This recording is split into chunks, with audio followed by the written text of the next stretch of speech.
돌아갑니다. 정동현입니다. 정동현이 역전을 만듭니다. 이천의 갈비를. Winners of the FC Champions League 2020, Ansan Hyundai. You're listening to the K-League United podcast, proud partner of Football Nation Radio.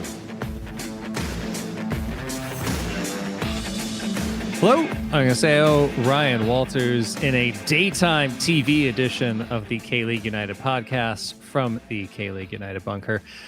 Unfortunately, not live streaming this week. There's too much going on. We can't keep up with it. But he was so anxious to get that interview in last week, just kept interrupting the pod. It was a bit rude. I'm joined by Paul Neat. Hello there. I don't know if you actually got a chance to listen to the podcast or watch it live, but what definitely wasn't a pre-recorded segment where you were definitely on the phone live with Adinho. It kept cutting in early. I mean, you gotta wait, Paul. Sorry, I'm just too keen. Yeah, and it was a great interview, by the way, far-reaching, all sorts of interesting things there. Yeah, so Thank just you. the two-man pod this week, and we were chatting a little bit before we came on about MLS, and I don't really want to get into the Columbus Crew rebrand too much. I think you had something that was a little bit more interesting you wanted to bring up. Yeah, I was listening to another podcast, my other favorite podcast, yesterday on the way to work, and they were talking about ways to kind of reinvent food that you would find at a football stadium, so kind of reimagine it. But I wanted to know, what kind of food do you normally see in MLS or football stadiums in the US? Because it's obviously in Korea, it's quite different. In the UK, it's more about meat pies and stuff like that. What's it like in America? It's similar to baseball in some ways. Well, baseball also, the teams have their own things, like a 2-foot long hot dog in some places, things like that. Well, hot dogs are definitely a thing. Absolutely. I mean, and as a Chicago Fire fan, we're very spoiled because it's in Chicago. So that means you get a Chicago-style dog, which is great. If people don't know about those, it's got like actual chunks of tomato, a pickle spear, onions on it, mustard, and some celery seeds. If you put ketchup on it, you will literally get kicked out of Chicago. Like the police come and kick you out of the city. You're not allowed to have ketchup on those things. The Fire also had, when a new owner came in, the big thing was ice cream nachos. They introduced ice cream nachos. Interesting combination. Yeah, it's something that I would expect to see here in Korea, to be honest. That's very, with corn on top. Ooh, baby, yeah. I mean, I've gotten down on cupped ramen a bit here, but it doesn't really hit the spot for me like a meat pie, for example, would. Because like when we went for your stag do, we were down in Daejeon, and halftime hit, and we busted out the meat pies. Oh, what a treat. It's just what you need, yeah. I think if I was to bring one thing from football back home, and I'm talking about football as, as a whole, it would just be the meat pies. If I could have a meat pie at the stadium in Korea, I'd be living the dream. Don't want to see if Preston can do all right in K-League. Leave them there. It's fine. And they're fine where they are, but bring the pies. But I think that if you brought pies to, stadiums here, they would go down quite well. And also, I think hot dogs, if you just had and I'm not talking about corn dogs, because, in Korea, they get mixed up and sometimes they call corn dogs hot dogs. Mm-hmm. Hot dogs would be a huge hit here. I'd love it. Yeah, it'd be great. Let's start our own little food snack van thing outside the stadium and see how we do. Oh, I was going to say a club. We could start our own club. We could get Goyang Citizen up and running. We just need demo. Or we could make a deal with El Juego, because they've just launched a K7 club, I do believe. That is correct. And we're going to be talking to them soon about that. Our good friends El Juego here in Seoul launched a K7 club, which means they will be going against your team, Chimak FC, Paul. I still dream of one day being able to go on a night out with the Chimek FC boys. Not really playing for them. I think my playing days are well and truly over. I'm a bit over the hill now. But if their team name is named after fried chicken and beer, just think of the nights out that they will have. I would imagine it involves Chimak. Anyway, we're going to stop talking about food. You might be able to tell that we're recording this at lunchtime based on how long this has gone on. But anyway, we're going to move on. We're going to talk about all sorts of things today, starting with the fact that Jeonbuk are human after all. And no, unfortunately, Daft Punk is not getting back together. That is a reference to the fact that they finally lost a game this year. Suwon Samsung Bluewings not only won, they won emphatically. They put 3 past the returning champions this year. So we'll talk about that. Also, we're going to be joined a little bit later by our own Todd Wilde, who had what I've been told is actually the first interview of the year with Busan IPark manager Ricardo Peres, who has been he's been a little bit quiet on the media front, but he was kind enough to give us some of his time, quite a bit of his time actually. Todd went into all sorts of subjects with him. We won't have time for the full interview today, but we will have a clip from that interview. The full thing will be up later on kleague.com. And then we're going to come back, and because I'm hosting and Paul is here, we're going to talk about K-League 2, because why wouldn't we talk about K-League 2? Because that's where the party is. And man, last night, yes, we're recording on Tuesday. Last night, Monday night, was all sorts of fun in K-League 2. So we'll talk about that, and maybe a little bit about the Jeonnam Dragons and Daejeon Hana Citizen. One of us will be happy, the other one won't be. Not so much. All right, let's get into this, Paul. Let's talk about the fact that Suwon Samsung Bluewings are the first team in 2021 to beat Jeonbuk Hyundai Motors. They did so by defeating them 3-1 in Jeonju, mind you. This is the first time in 4 years that Suwon have beat Jeonbuk in league play, and they did so with a really fantastic 9-minute spell in the second half. It was 0-0 going into the 60th minute until Ko Sung-bum got on the scoreboard in the 63rd. Jung Sang-bin, we're going to talk a lot about him, got on just 3 minutes later. And then Iki Jae put the icing on top in the 72nd minute before Ilyachenko got a penalty, consolation late. Good for him, though. Moves him up the Golden Boot race. But, Paul, how did Suwon do this? They have players who can get the ball up the other end of the field very quickly, and that's so important. And if you have a go, it just shows that if you have a go at Jeonbuk, you can find some success. And they played with intensity, but they also defended very well. All throughout the first half, they defended like it was the last 5 minutes. It was all very last ditch, bodies everywhere, and the longer it stayed 0-0, the more it suited Suwon. Jeonbuk started to get a little bit frustrated. They probably weren't expecting the game to pan out that way. And I think that's a huge credit to the manager. Park Won-hai got the tactics like completely spot on. Mm-hmm. And I just thought that they have such exciting players. We have Jung Sang-bin, who we'll get to in a little bit later on. They have Kim Se-wan on the right wing back position as well. And Iki Jae, who scored the third. We've seen he can hit them. He scored that one against Pohang a few weeks ago. Similar kind of distance. Did Jeonbuk not do their homework? Why was he allowed any space at all? He was a long way out, but we've seen that he can hit them from a long way out. Mm-hmm. Yeah, I think to stick with the positives here and to stick with Suwon before we move on to Jeonbuk and what might be going wrong with them. I mean, you touched on it. For me, Kim Min-woo is what's really making this team go. His speed to get things out into the transition play is fantastic. And this is also another example of Suwon setting things up in a way. I mean, we always talk about Daegu as the model for a lot of K-League clubs, and I still think that that's true. But Suwon's youth development, boy, this is just shining through right there, because as you've also touched on, and as we always say, if you just go at Jeonbuk, if you just punch them in the mouth, they don't know how to react, because no teams in K-League do that. They all show up and they all just kind of duck and cover and hope for the best. But as we've seen in Champions League, and as we saw in this match, if you go out and you take your game plan to them, not necessarily trying to dominate possession or anything like that, because that's not what Suwon did here. They played an amazing counterattacking game.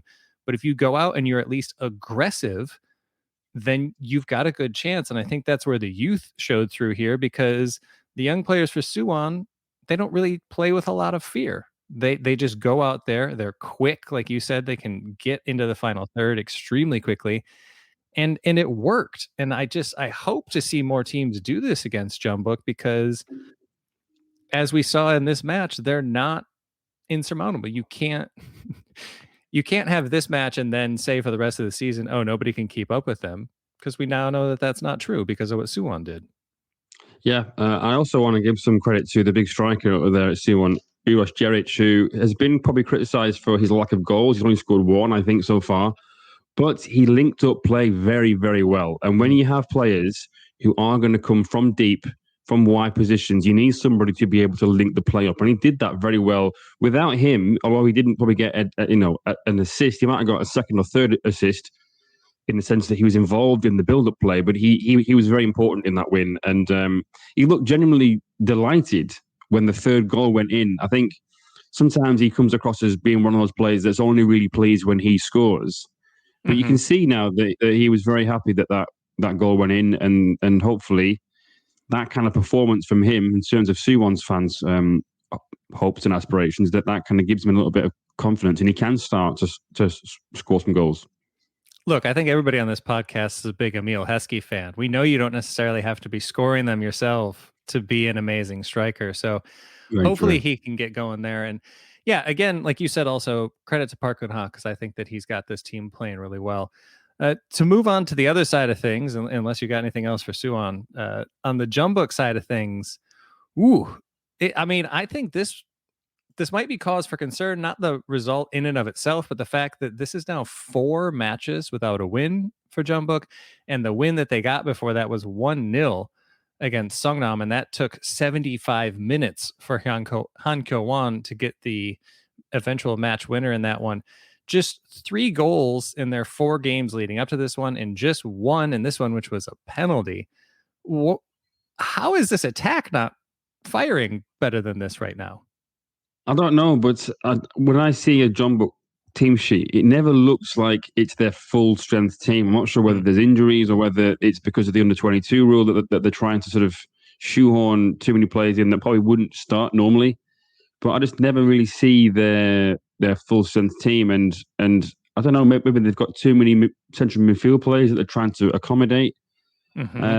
But really, they are relying on Ilyichenko to get the goals. Obviously, Han Kyo-won has got 4, which is incredible from 7 appearances overall. But Ilyichenko with 9, they are relying on him because Gustavo has shown that really he's not the player that he was when he first arrived in K-League about a year ago. So they are relying on one player, I think, for the goals, and they just don't look like Kim Sang-sik has found his best 11 just yet. Yeah, that's a good point. And they have had a lot of transitions. Takahiro Kunimoto is back from injury. Park Sung-ho joining the team. So, but I mean, if those are your issues, oh no, you've got to add Kunimoto and Park Sung-ho to your team. How rough for you. That must be really terrible. Like you say, I think it's just one of those things where they just assume that the goals are going to come, and I don't know if it's necessarily clear how they're trying to get them. But we had a stat that we put up on K-League Twitter over the weekend of Jeonbuk's season so far, and they're 11th in the league in shots. They are first in goals scored, so I mean that's again the epitome of efficiency there. But it's only a matter of time before that kind of reverts to norm, right? You can't be 11th in shot and keep leading the league in scoring. No, and what I think is an issue is the fullbacks. They miss Kim Jin-soo. They miss having a left back who can get up the pitch, who can contribute with assists. And Lee Young, I don't think he is the player that he was 2 years ago. Obviously, he's 34. I mean, he can't keep producing those kind of key pass numbers that he was doing 3 or 4 years ago. But I just think that if you don't have wingers like they used to, with like Lopez, for example, who's someone who you could rely to sort of aggressively drag the ball up the pitch and move from midfield into attack, they don't have that. So then they need now to have fullbacks who can bomb forward. At the moment, they don't really have a left back. Lee Young is the preferred choice at right back. They haven't really given much of a chance to Lee Yoo-hyun. I'd like to see more of him. I'm not sure what's happened there. Is he injured? I don't really know. It maybe seems like that he wasn't the player that they really wanted, that they might have had other targets in mind for that right back competition. But they're playing Chechul Soon, who obviously is a club legend, but he's not really a left back, is he? He's played at right back most of his career or as a central midfield player. So the balance, I don't think, is quite right there. Yeah, I mean, in the way that most teams in K League are playing right now, the way that most teams across the world are playing right now, you need your fullbacks to be involved in the attack. I mean, we talk about Asnawi almost every single week, and I think that that's a lot of what's going on with Ansan there. And we're talking about him for that reason. Yeah, I think that's a really good shout that the fullbacks aren't necessarily keeping pace there. And maybe they should steal guys from Jeonnam if they're not going to use them. I'm just saying, if they're not going to use them.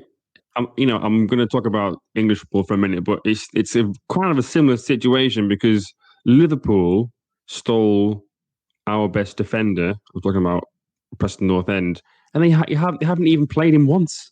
Why did you need to take him from us if you're not going to use him? I get that it's a big jump, not as big. Obviously it's a bigger jump, Preston North End to Liverpool, than it is from Dragons to Jeonbuk. But still, come on.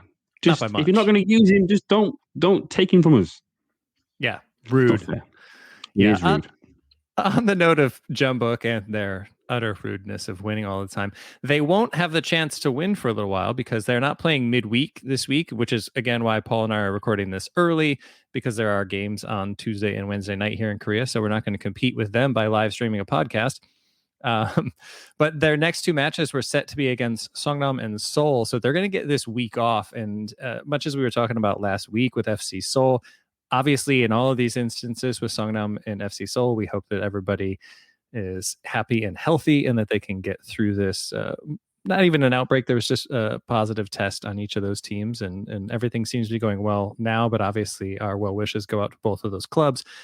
We were talking about how that could be a little bit of a boon for FC Seoul because they need a break right now. Maybe this is also going to be a little bit of a boon for Jeonbuk to get a full week off in what's been a really ridiculously hectic start to the season. And there are more midweek games coming up soon. So could this be the break that they need to kind of get their heads on straight? Maybe if they had got a good result or a result against Suwon, but if you lose, you want to put it right straight away. So they will be annoyed that they have to wait now to be able to get a win after that loss against Suwon. But yeah, I mean, just in general, if you ignore the fact that they lost against Suwon Bluewings, they will definitely appreciate a little bit of rest. And Kim Sang-sik will obviously need to get on the training pitch again, try and find a winning formula, try and find ways for them to get the ball up the pitch a bit better and score some more goals. Because as I said earlier, they have struggled a little bit in that regard. Yeah. And that match that they've got when they come back on the 19th, just a little old game against Suwon Hyundai. Nice. No big deal there. Suwon Hyundai, who are still 4 points behind Jeonbuk as of time of recording, but they will be playing midweek. So they might be able to close that gap and potentially this weekend surpass Jeonbuk. So really, really big opportunity for Ulsan there. And there was a great meme on K-League Twitter of I don't even remember which manager it was, but a manager being thrown up in the air by all of the players, but they replaced all of the faces with the K-League logos, and it was Suwon Samsung being thrown up in the air at every other K-League club. So happy to see somebody finally beat Jeonbuk.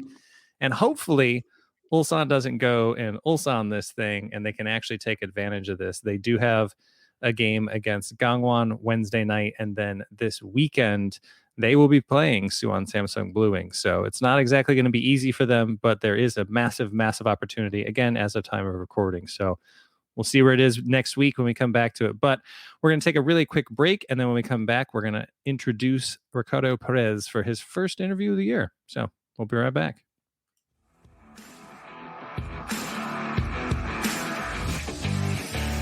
Fans, we want to hear from you. You're encouraged to email KLU at info@kleagueunited.com or tweet at KLeagueUnited with any questions, comments or reactions. Or follow us on Facebook to ask directly during one of our live shows. Welcome back to the K-League United podcast. I'm your host, Ryan Walters. I am joined in studio this week by Paul Neat, but neither of us is going to talk during this segment because we're going to throw things over to our very own Todd Wilde, who caught up with K-League's only foreign manager, Busan IPark's Ricardo Peres. Along with our future Busan columnist, Lee Do-won, the three chatted about a far range of topics, including, of course, football, tactics, and plans for reviving Busan to their glory days. However, this clip is more about the Portuguese manager's philosophical approach to his leadership. The full interview will be available on kleague.com in the coming days with videos for our patrons as well. But without any further ado, here's Busan IPark manager Ricardo Peres on why he made the unconventional choice to have the team go vegan this year. For me, creates a lot of balance in a person. I changed for vegan 9 years ago in 2012, and it's from one day for another. I was having a very big lamb with a big Portuguese meal, very meat, and I was so full that I looked at my wife and said, "From today, I will not eat meat," and I never eat meat again. But the philosophy is not only the healthy. Is also the philosophy of the life aspect, not contributing to kill the animals and to develop this kind of industry. We start to be vegan, then my wife also, and then the children, because they had to choose by themselves if they want or not. And 2015 also, my kids starts to be vegan. And we live perfectly with that. Today, I cannot imagine to put a pork or to put chicken or lamb inside of my body, because to put dead animals inside of my body will make me confusion. Oh. But of course, I respect the people who do it, of course. I don't agree. This is up to each one. If you ask me, I support a lot this kind of philosophy. And also one follow-up question. You have been a lot of places like Portugal or like Brazil or like in Korea. So you met lots of like good players. Then have you been able to encourage any players from trying vegan food? Look, only if the player comes to make some questions. I share my experience. I'm saying that I'm vegan, why I'm vegan, but I don't press nobody to do it, even if it is a player. I had some players that become vegan also after we share some conversations, but it was their own will. I don't press, but yeah, at least we have to, destroy the dogma. I'm saying correct? Yes. The dogma of that you cannot be an athlete without meat. And this is a completely false concept. You can find much better protein in the vegan food. And you will feel much more balanced, because it's also scientifically proved that the people that eat meat are more aggressive, and this is scientifically proved, it's not what I'm saying, and you become much more calm. And your body, your skin, everything, your senses, everything is different. And I know by my experience, okay, I don't know if it happens with all of the people, many people share the same, but my experience was that I was feeling different on my body, on my spirit, on my mind, that I'm different when I was not vegan and now I'm vegan. But this comes also about the connection or the start of my spiritual path. So in 2012, I met my master, my spiritual master. He's Paramahansa Vishwananda. So he's a Hindu master. And I'm not a religion person. I respect, but even I was not connected with God or something. It was for me respecting it, because in Portugal, most of the people are Catholic, and I was okay. For me, I respect. Yeah, but in 2012, I was. I did. One person of my family came to me and said, "Why you don't do Atma Kriya Yoga?" So Atma in Sanskrit means soul, and Kriya means action with awareness. And yoga, most of the people doesn't know, but yoga means connection with the divine. The word yoga can be literally translated for path or for connection with the divine. So Atma Kriya Yoga is like the yoga of the soul, the awareness of the divine in all your actions. I said, this relative that I have, she said, "Why you don't do it?" I said, "Okay, why not?" Yeah. And I went there and I was completely fall in love with that course. And 1 hour after I start, I just looked to the teacher and I said to myself, I will teach this. Yeah. And of course, one thing brings to another. And I was like, who put this in the world? Who is sharing this in the world? Because it's like a set of 15 exercises, not hatha yoga, so not physical exercises, but meditation, pranayama, that is breathing, So everything to find your balance, prayer. So everything to find your balance. And it was very curious. I just, let's go to meet the master who put this in the world. And when I saw him first time, I remember when I saw him first time, it was like, wow, this is amazing. Yeah. What is this? It was my question. What is this? But because it's completely strange. You never experienced nothing like that. And when I saw him walking in my direction, I was like, wow, like something much bigger than his body. So, and we spoke 3 minutes. Then I went for a darshan. Darshan is like a divine sight. It's like a blessing. And I went for this darshan. And when I received that look, that sight, I was like, wow.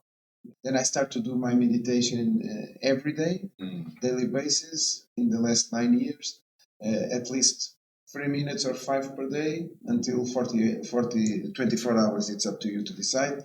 And to practice Atma Kriya Yoga, in 2013, I became a teacher. I start to give courses also. And this is my life. I cannot say that this is my spiritual life because I don't like to divide it. It's my life. It's part of my life. It's who I am. And from that point, I can say that I learned to love everything that is related with my life, including myself. And when you love yourself better or more, you start also to love what you do more, or with other people with what you are, etc. So this was a big transformation. And today I'm a devotee of Paramahansa Vishwananda. And I went several times to India in pilgrimage and to have a lot of experiences. And it is amazing. And everybody in the family is also devoted. So it's a lesson for everybody, really, to treat others how you want to be treated. The perspective is, I would like to treat the others, being myself, respecting the others, and not get something in change. So it's all about your view to others, and it doesn't matter what others. It doesn't matter what you have, because expectations is what brings suffering. Yeah, I like you. I expect that you like me. Yeah, or we can go for the job. Yeah, I'm here and I want to win the Asian Champions League, and then if you don't win, you suffer. Yeah. So if you live the present, if you are in your day, and you just enjoy. So I don't have expectations for tomorrow. I have expectations to enjoy my life, and not trying to get something in change. Naturally, what you accept, what God brings to you, and if you accept that, you just live with that in a good way. So if it changed to Korea in 24 hours, it's to change to Korea. So God's will. Let's do it. Fascinating. Wow. On that note, there's one picture which I saw circulating online amongst supporters, and it's one of a quote on a whiteboard. And it says, "Apart from the action done in a spirit of sacrifice, the world is bound by action. Being free from attachment, you must act with this purpose alone." This was accompanied by verse 3 from the Bhagavad Gita. Is that right? Bhagavad Gita? Yeah. Yes. Very good. The primary holy scripture for Hinduism, which states that there are two paths leading to enlightenment, the path of knowledge and the path of work.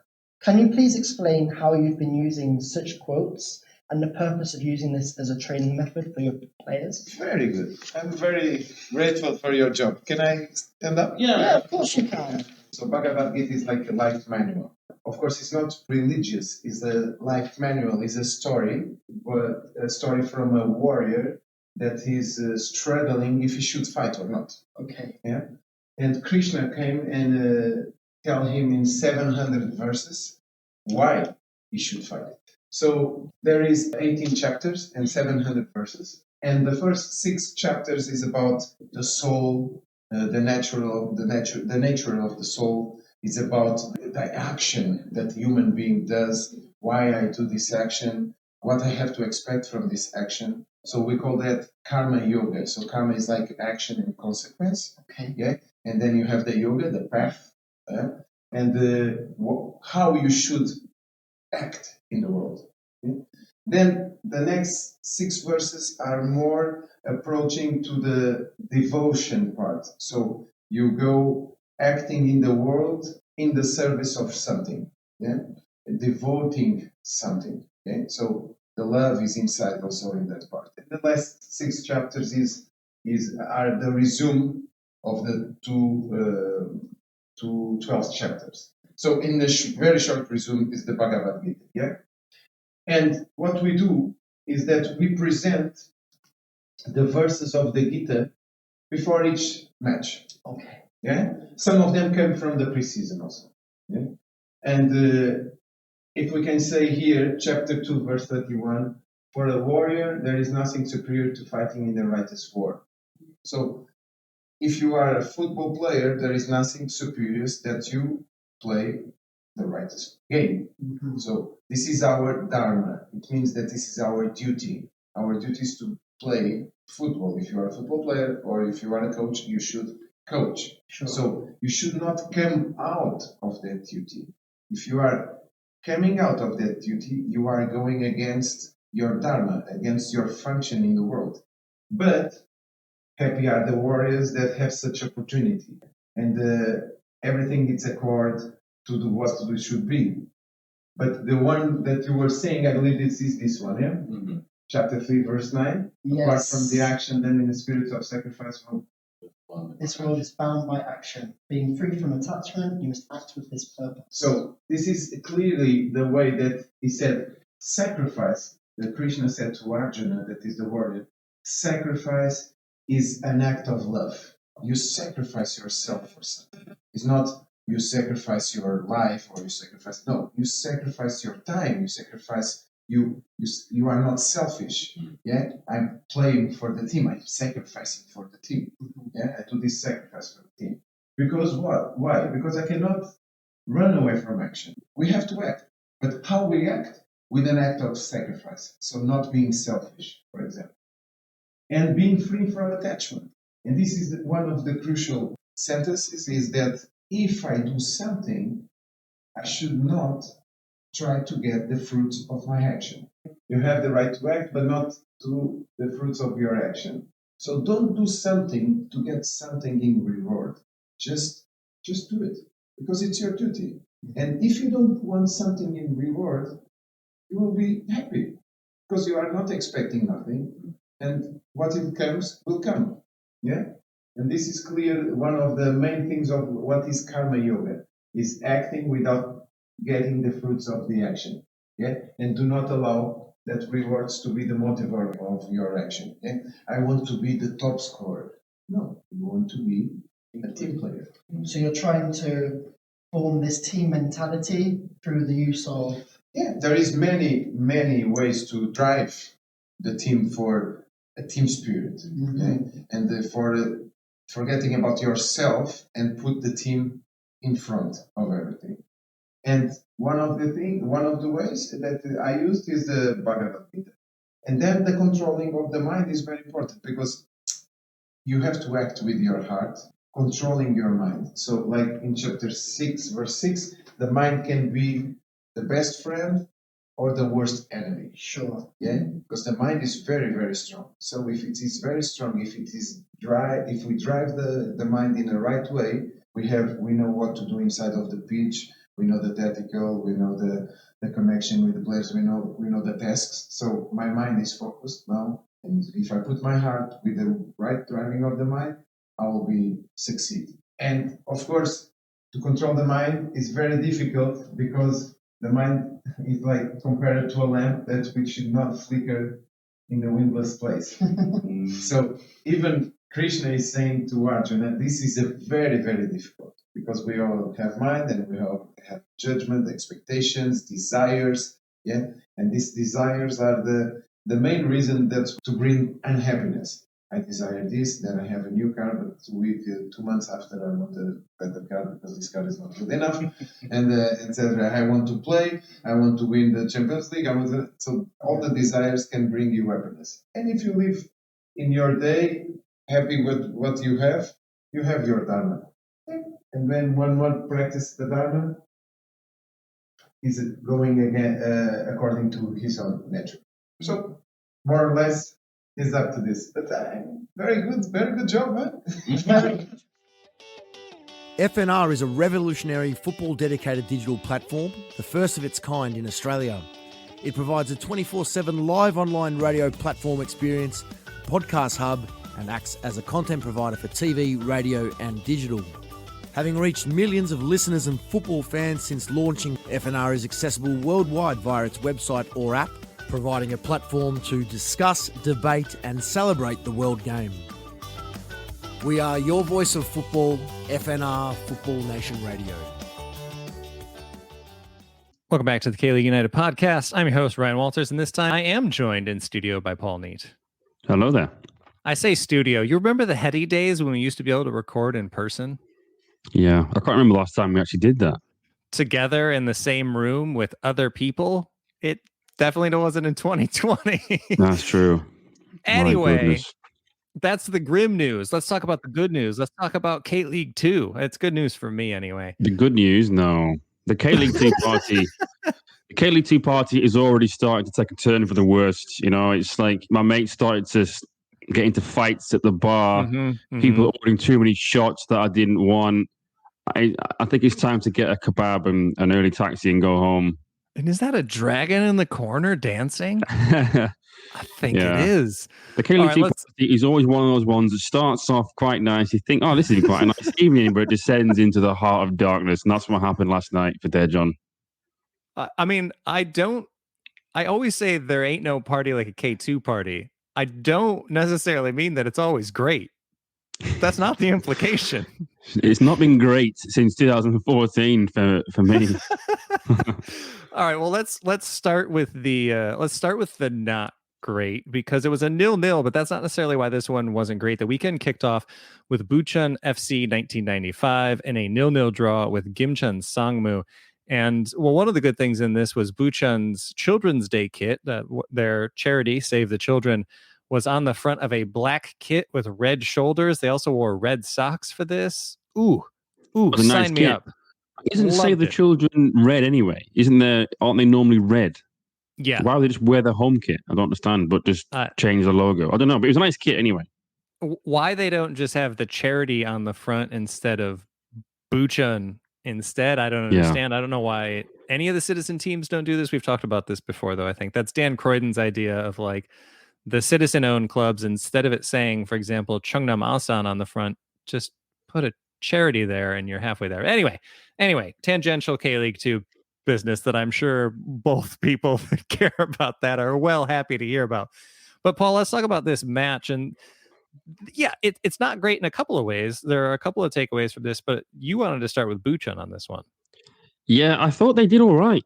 They had a good go. They had a good go, and they had a good goal chalked off. I think this was extremely soft. Han Ji-ho thought that he'd scored his first goal since joining the club, but then VAR decided to sort of break people's hearts and ruin people's lives, and it went back to an incident which was actually very similar, I think, and Michael Redmond brought this up in our group chat, that it was very similar to Son Heung-min versus United a couple of weeks ago.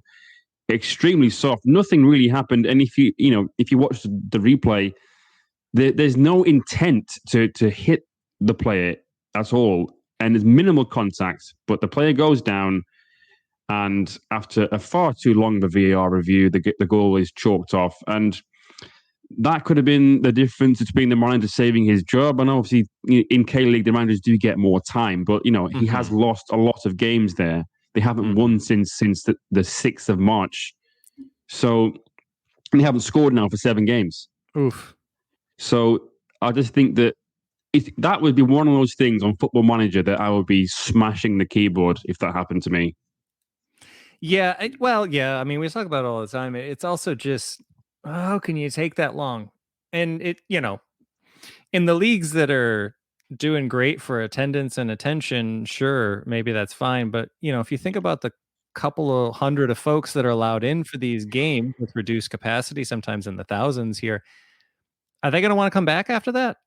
That's my issue. No, but would be. Yeah, exactly. Right. Anyway, speaking of troubles, let's talk about Gimcheon Sangmu for a minute here. They didn't score a goal against Bucheon. What is happening with this team? Honestly, I know they've had injuries, which we'll come to later, but I definitely expected more from them in the early stages of this season. I mean, obviously they always have a big turnaround in terms of the playing staff, and they have just taken in 14 new players, and they'll lose some, later this season. So consistency is going to be very difficult. But in K-League 2, I thought that they would have performed better than they have now. I don't know what's happening. I don't know why that is. I think it's quite unusual sometimes that the Sangmu teams is that good players go on their military service and just don't play. Good players do that. I've seen it many, many times with many different players who've then finished their military service, like Lee Young-hee, who's a centre-back at Daejeon now, but when he was at FC Seoul, he played about 5 games. Even Yu Sang-hoon as well, the goalkeeper, played about 6 games during his time at Sanju. But then came back and was instantly first choice at FC Seoul. Same with Lee Young-hee as well. It's happened to many players. Those are just 2 that are off the top of my head. Yeah. I'm not sure. Maybe they just don't want to play. Maybe they just want a little bit of a break. Yeah, we'll talk. We'll dive into Gimcheon a little bit more in the mailbag because we do have a question about that. But just really a shocking start to the season for them. They remain in the bottom half of the table right now. They're in 7th on the same points as Seoul Eland, which Seoul Eland has had a positive season. They did have a 3-match losing streak though, and that's why Gimcheon are tied with them on points. Yeesh. All right, let's move on. Let's talk about some good news. There was only one game on Sunday, and what a game it was. The mighty Jeonnam Dragons won 2-0 against local rivals Jeonnam FC. I don't know why this isn't more of a rivalry. It really isn't, though. It's a super short trip over there. A couple of great stadiums between these 2 teams. But the Dragons just keep on keeping on with the league's best defense, 5th clean sheet of the season. They remain joint best in defense with Seoul Eland. They've only conceded 7 goals this season. It's a thing of beauty if you're into that kind of thing. Mainly, I'm just happy that Park Jun-hyuk is back between the sticks. Yeah, he's been. I saw that he started on Saturday or Sunday. Sorry, and a clean sheet for him as well, which would be massive for his confidence. Why do you think that Kim Da-sol got dropped? I don't think he was doing too bad of a job, though. To be honest. I think he was there mainly as a replacement just until Park Jun-hyuk got healthy. Kim Da-sol he's had a couple of really bad gaffes this year, not unlike, just about any other keeper. He had one that he punched out and then all of a sudden it came back into the back of his net, which is why you just catch corner kicks. We've already done a podcast about it. I won't go into it again. But I think a solid performance from Jeonnam again here. It's a little bit concerning that the goals still aren't really coming from the strikers that often. It's very reminiscent of 2020 in that way, but unlike 2020, the Dragons currently sit 2nd in the league. They have played one more game than Ansan Greeners, who are just 2 points behind them, but the game in hand is what it is at this point. But yeah, the Dragons just keep on clicking at the moment, and I like. I've got an interesting stat about one of your strikers, Samuel, I believe his name is. He scored more goals for Daejeon than Bruno Bayo has this season because of that own goal that he scored. Hey, I would say we'd take Bruno back, but I don't. No, you don't want him. We're good. The only good that he serves at the moment is that I have a nice little sign off in the weekend preview podcast. The links in the Bruno bio. That's the only contribution that he's really made this season, to be honest. Well, let's go ahead and move on. Otherwise, I'm just going to keep gushing about the Dragons. A fine win for them. And good win, yeah. Well, actually, before moving on really quickly, I will say that it's time to get to those panic stations for Jeonnam FC, in my opinion. They're 6 points off of the playoff positions with plenty of games to go, but they've lost 6. They only Busan have lost more games than them. Only Busan they've lost 7 games. Jeonnam lost 6. At the start of the season, we thought it'd be them along with Gimcheon, who'd be the 2 teams at the top, perhaps with Busan as well. And it's worrying. Obviously, you want to give a young manager some time, and I think that they will, but. What is helping him is that it's so tight in there. They're on 11 points. Only 6 points separate them from 3rd place, really. And it's still only, 11 games in for most teams. So, yeah, I would start to worry at the moment. but let's give him another transfer window and see what happens with that. And obviously, he's had some players that he's signed that haven't been fit or they've had injuries. Willian is one of them. He's he's injured. They signed Yoon Jun Tae as well from FC Seoul. I think he played his first game, or maybe not his first, but he's not played that much anyway. He came on as a sub at the weekend. So I think once they get all of their players fit, because they're having to play Hwang Il-soo as a striker, who, as we know, is a winger. So, yeah, I think there are mitigating circumstances there. Yeah, and the nice thing about K2 is it feels like it is later in the season than it actually is, because K1 is in what feels like the 35th round already, because there's just a game every single day, whereas K2 is chugging along at its usual pace because they're not going to be taking a break for AFC Champions League for obvious reasons. So, yeah, still early, but worrying signs for Jeonnam. Can you imagine if a K-League 2 team had won the FA Cup? What they do? Just cancel the whole thing for a month? Sign me up for that, man. When the Dragons win the cup this year, it's gonna be great. It's gonna be great. We'll get that Champions League football in Gwangyang one way or another. It's gonna happen. All right, let's move on. Let's talk about. We'll save the best for last. Let's talk about Ansan Greeners 3. No. We'll start with Busan IPark getting a 4-1 victory over Daejeon Hana Citizen. I was going to say this for last, but that's just rude. This was one of the 2 games last night that had 5 goals in it. This one, however, was much more lopsided in favor of Busan. Paul, was it just that Busan came out with a great game plan and executed it, or are there signs of worry for you and for the rest of the Daejeonistas? I think there's a little bit of both. Daejeon defended very badly, but Busan scored from 2 headers from a corner, and they scored 1 from header from a corner in the first game. Valentino scored. So they've obviously identified that Daejeon are not very good at defending set pieces, or they are vulnerable in and around the edge of the 6-yard box if the ball's put in that position. They scored basically 2 identical goals. The same player scored those 2 goals to make it 2 and 3-0. It was just poor defending, and I don't know what the tactics were. Why he's been. The manager's had this idea where he's going to play a back 3 and have a midfielder as the very central centre back, and he dabbled with that for the previous 2 games, and it worked to a varying degree. Really, we didn't win the game, but we didn't lose, and he does that away to Busan. You do that at home against a team that you know you're going to have most of the ball. Away to Busan, it was just suicidal. I don't know what he was doing there. I want to hear his explanation as to why he decided to do that. But yeah, just poor defending. Our best centre-back has been kind of banished from the first team for whatever reason. I'm not even sure why. There must have been a fallout in pre-season. Lee Young-hee is our most experienced defender, our best centre-back, and he's perfect for those kind of situations where he gets his head on things, throws his body in the way, but he's not played. Don't think he's injured either. And now, there's no win in the last 4 matches. It's very disappointing. There have been poor refereeing decisions. I think your goal in the 1-1 draw, I think that was a foul. I don't know why it was. I don't know why they didn't at least look at VAR. When you want VAR, where is it? But upsetting you, as it always does. Yeah, exactly.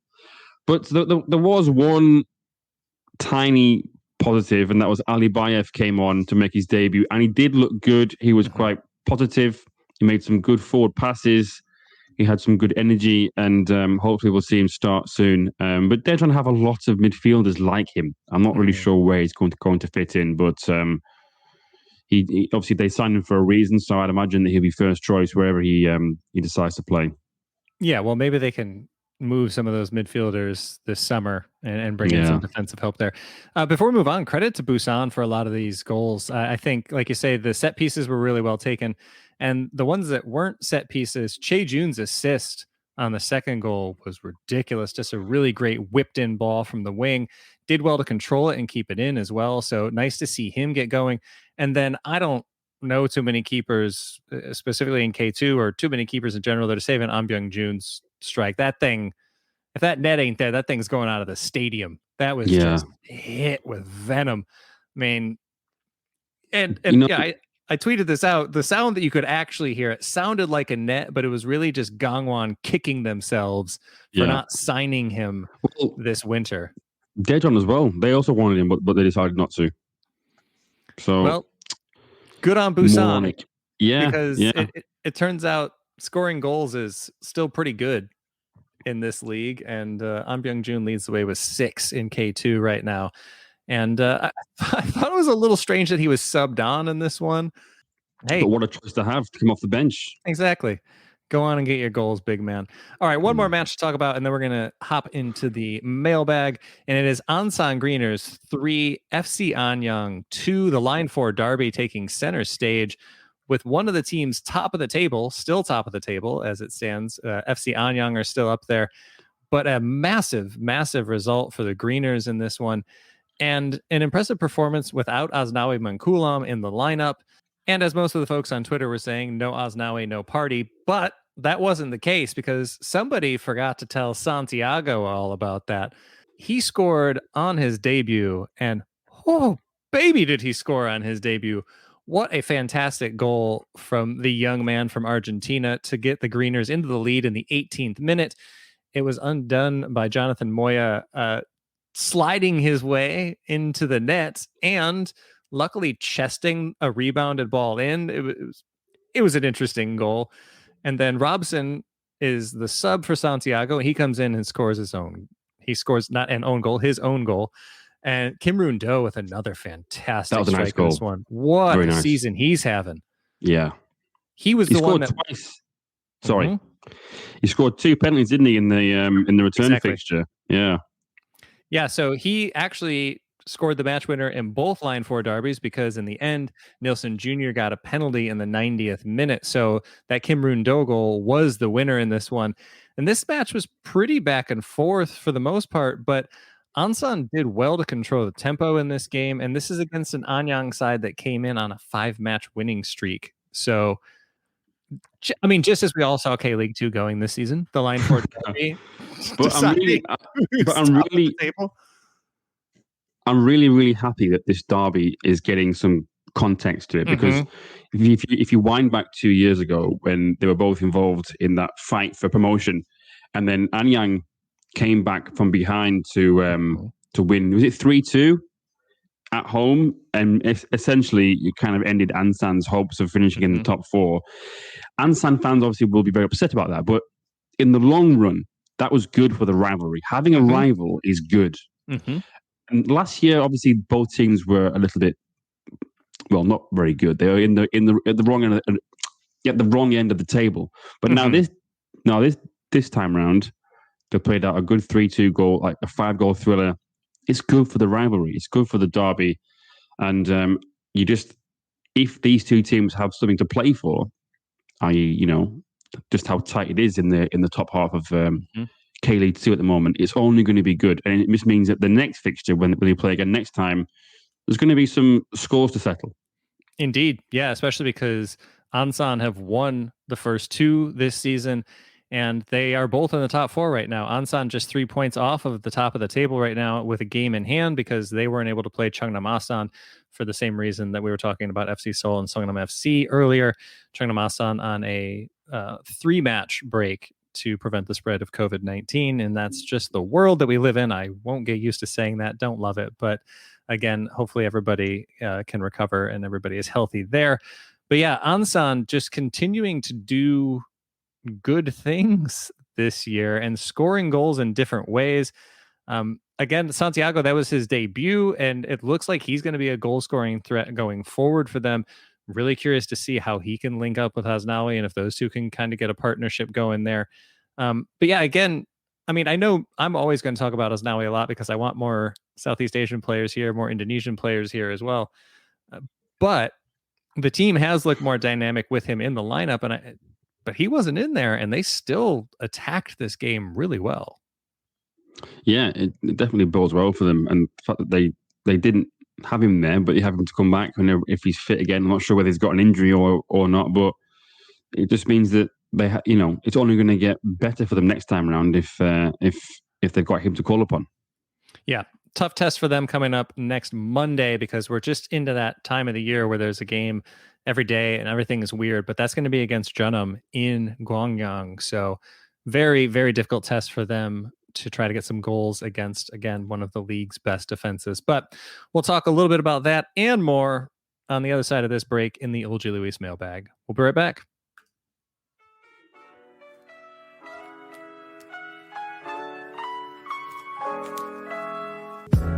Ulji Lewis is your neighborhood British bar and cafe located in the Old Jiro district of Seoul. Decorated in old English antiques and furniture for a true homely feel, you can enjoy homemade scones, cakes and afternoon tea during the day, and traditional British favourites like beef stew, English ale, and a fine selection of wines at night. Available for private parties or simply an evening out, Ulji Lewis is sure to become your favourite neighbourhood pub. Be sure to mention K-League United at the bar during your visit and you'll get 10% off your bill.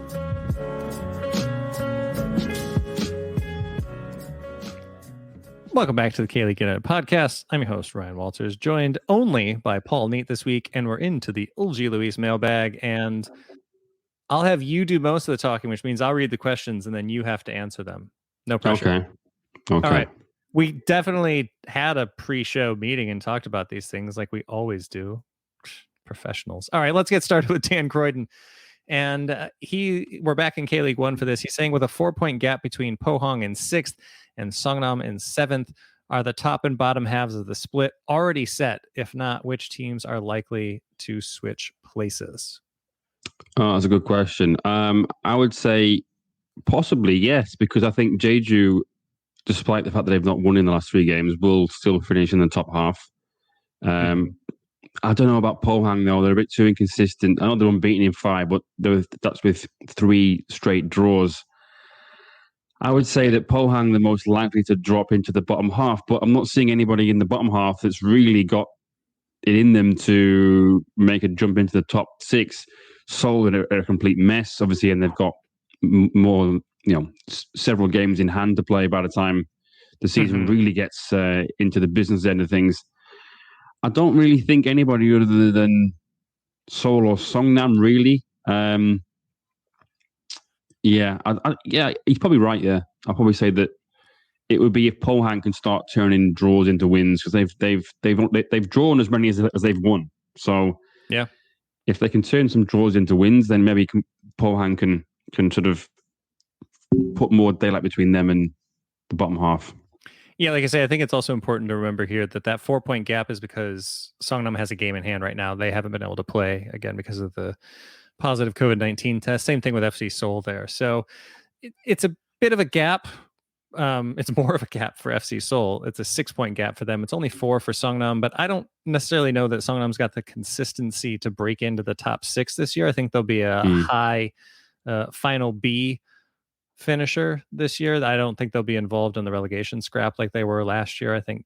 But then again, they are only 3 points off of the relegation scrap right now. So the bottom half of the table is going to be pretty interesting. But as far as the split being set, I am nowhere near ready to call that after just 14 rounds, because I mean, again, any team gets on a 3-match winning streak and then all of a sudden things look really, really different. And if FC Seoul can come back from this break healthy, then we've seen what they can do when they're all actually healthy, and that's still without a striker. So if they can come back healthy and then go and get somebody that can score some goals for them this summer, I think they could challenge for the top half. That's a lot of ifs, and I might just be looking out for my preseason predictions with that, but that's how I see them going.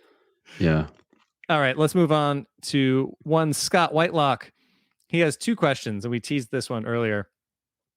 He asked, is Jung Sung-bin the best player in K-League? He's the best player at Suwon, I think, at the moment. Certainly. Yeah, he's a really exciting young player. And as you talked about earlier, Ryan, he was born in 2002. That was the year I left high school. This is obscene. 2002. Yeah, he was a really, really good player. I remember buying CDs back in 2002. Indeed. And driving around in my car at the time. I haven't owned a car in a long time. Anyway, let's talk about Jung Sung-bin, the 19-year-old that can barely drive a car. He's got 4 goals already this year. He's also got 10 interceptions. I mean, the kid's just doing it all. We've talked about his pace as well. he's aggressive, and like that again. This is what I really like about watching young players. I talk about A-League a lot, and I think that's one of the reasons that A-League has been so entertaining this year is because they've had to let their youth players get into those starting lineups because of salary cap and everything else going on down there. Now with the U22 rule, we are starting to see that a little bit more, and Jeong Bin is the epitome of that to me, of a player that goes out there and plays just not recklessly, but just plays without that like, oh, I should play this way against this team kind of thing. Because like, he's gone out and he's done it against Ulsan. He's gone out and he's done it against Jeonbuk. He looks good doing it. I mean, the kid's just been absolutely everywhere. Is he the best player in K-League? I mean, not while Sasita is still breathing, but like, well, when Park Ji-young comes back from injury, then we'll have to have this conversation again. Obviously, I was going to say Park Ji-young, yes, the savior of FC Seoul. That's his comeback player of the year. That's where he's going to get that award, is by saving FC Seoul. No, Jeong Bin, tremendous talent, and I think obviously a very strong contender for young player of the year this year. Songmin Kyu is still in that conversation because he just always is, but I think Jeong Bin is going to be leading that as of right now, and hopefully he can keep it going, because the better he does, the more film there is on him. So we'll see if teams can catch up. As he's a little bit more of a known quantity in the second half of the season. So we'll see how that goes. I just hope that he doesn't end up like some of the other young players that have come before him, like Yu Juan and John Se-jin, who have kind of disappeared. I know John Se-jin's gone on his military service, but Yu Juan kind of fall into obscurity. He had that loan at Suwon FC. He started a few games for Suwon Bluewings this year, but just doesn't look like that player that he was when he first broke onto the scene. So I would really, really hope that Jeong Bin can be used wisely, not overexposed. Pick and choose when you want to use him, and hopefully, we're still having this conversation in the next 2 or 3 years. Yeah, agreed. There's one follow-up question from Scott. Where's Matt Binns? I don't know. He's left the group chat. He's not answering his phone. It's gone completely AWOL. I mean, he sent me a private chat that said he was sick. Said that he couldn't make it. Said not to worry, nothing serious. Just had a raspy voice. Couldn't come on the podcast. So something like that. We'll try to get him next week, but I don't think we'll be able to because it won't be a nighttime show. So we'll see. All right. We are ending the mailbag where we usually begin the mailbag with a question from Clint from the 94th minute. And we're back to K2 where we belong. He said, do you think the performance of Gimcheon Sangmu this season, considering their favorite tag, is slowly damaging Kim Tae-won's reputation of being a decent manager? Decent manager? Anyway, or is it just one of those kind of seasons for him? Okay, two things on this. One, again, decent manager? Clint, come on. I thought we were friends. We all love Kim Tae-won at the podcast here. But before getting into that, there was also one thing that our Dan Croydon pointed out here. And this does also play into what Kim Tae-won is or isn't doing this year. Here are some names and the amount of games that they've played. Moon Sun-min, 1 game. Kwon Kyung-won, no games. Chun Se-jin, 2. Yoon Soo, 1. Gu Sung-yoon, who was a national team keeper, was great for Daegu last year. 1 start. Park Dong-jin, we know how much FC Seoul misses him. 3 games. The young Lee Kun-ho, 2 games. What?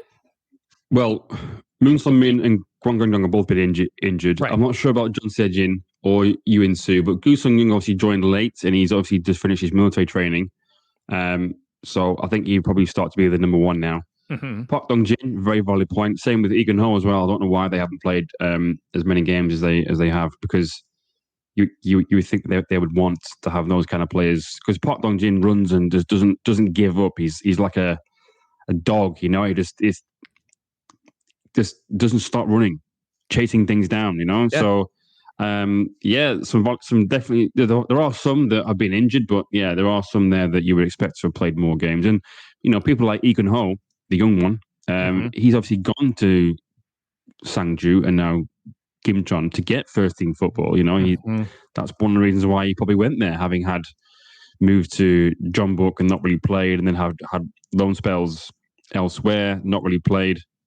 So, yeah, interesting. I'm not sure why. But going back to the original question, Kim Tae-wan, no, it's just one of those seasons, and it is still early, and it is very tight in K-League 2. Nobody really is showing any consistency in K-League 2. Most teams have lost 2 or 3 games that, out of the ones who you would think are going to be in the top 4 come the end of the season. It's similar with the amount of wins as well. There are 1, 2, 3, 4, 5 teams there sitting on 4 teams on 5 wins. It's just a very even K-League 2. And Kim Tae-wan has had some injuries, some of his key players. Park Young-woo as well, who has just come back. He was injured for a while. I'm waiting for them to come good. I'm waiting for them really to sort of find their consistency. And they may well end up finishing top of the league like many of us thought that they would. Yeah. It wouldn't surprise me. They're 5 points off the top, less than a third of the way through the season. Yeah. They're fine. They're going to be fine. The amount of talent on that team, I still think they're going to be fine. Hopefully fine as in like 4th while the Dragons win the whole thing. Speaking of 4s, another interesting thing that came up in the comments on Twitter there was Dan also suggested maybe Sangmu get a K4 club. I actually like this quite a bit. The precedent's already been set this year that K-League 1 teams can have their reserve sides play in the K4. And for me, if we're not going to have a police team, which used to be Ansan, then Asan, and now there is no police team anymore, boy, it sure would make a lot of sense to have another viable option for players, especially then if they could be part of the I almost said Sangju Sangmu. That's going to take a long time. The Gimcheon system, and maybe they can get bumped back up to K2. But I mean, either way, I really like this idea because then we might also see some younger players getting their military service out of the way earlier, getting meaningful minutes in K4. The organization is already there. The infrastructure is already in place. It makes a lot of sense to me. No, yeah, I mean, in K-League, B teams, I'm not completely against it. In the UK, don't want it. But yes, for those reasons that you just said, Ryan, it wouldn't be a bad idea at all. Yeah, interesting topic. Yeah, like I say, B teams in general, I don't even love them. I mean, it's very common in the US. Obviously, that's the way that baseball works. AAA clubs are just minor league affiliates of the MLB teams. And to an extent, that also happens with the second and third division in the States with MLS teams. But again, the less we talk about MLS today, the better for me personally. Raging. But this is the way that things are set up here. And there isn't a system for a K4 club to get up to K1. And maybe that's the case for a Sangmu team, that they just can't get promoted from K4. Fine. I still would just like to see them have an opportunity to get minutes for these players while we only have one military team and everybody has to do military service. Just makes a lot of sense. So I actually kind of like that one quite a bit. All right. And that's where we will leave the mailbag. It's on a positive note. And surprise, surprise, Paul, you and I, we have a gift to gab. We've run a little bit long here. So I'll do a quick outro here. And let's shift over to Patreon. And that's your field. So what's going on over there these days? Yes, shout out to some of our new Patreons, Luke, Tom Moore, Danny Ross, Daniel Gonzalez, and Tom Court. We have some new so rare features because, team news in K-League can be, so rare. So we know where to find it. So we are we have put together some packages for that. So there are some so rare exclusives, weekly team news, including injuries, suspensions, transfer rumors, and more. That's for a K2 champion, $5 tier, K1 champion, though, all kinds of things, weekly predictions of starting lineups and that kind of things, and final score predictions. But so if you are a so rare player and you do want to find out who is injured and who's not, then you know where to find us. But we also have K-League Survivor, currently on hold, though, while FC Seoul and Songnam FC's matches are postponed. But do follow the @K_Survivor account on Twitter for updates. That's available to all patrons, $1 tier and above. And of course, we have lots of editorial exclusives. The stats pieces I put together, or we put together for Saturdays. Koreans overseas. There's also some pub quiz questions, and of course, any interviews we do with the players, the full videos and stuff are available on there as well. Tiers start as low as $1, $3, and $5. So if you do want to check that out, then you should do so. Indeed. And the Ricardo Peres interview will be up there soon. And if you'd like to listen to this podcast live, you can do so every Thursday on Football Nation Radio down in Australia. And if you subscribe and leave a review for us, then you'll be entered into this month's K-League kit contest. We're going to reach into the vaults for that one. We're going to go vintage for it. Haven't decided which one yet, but it'll be up there soon. But anyway, for Paul Neat, I'm Ryan Walters. Thanks so much for listening.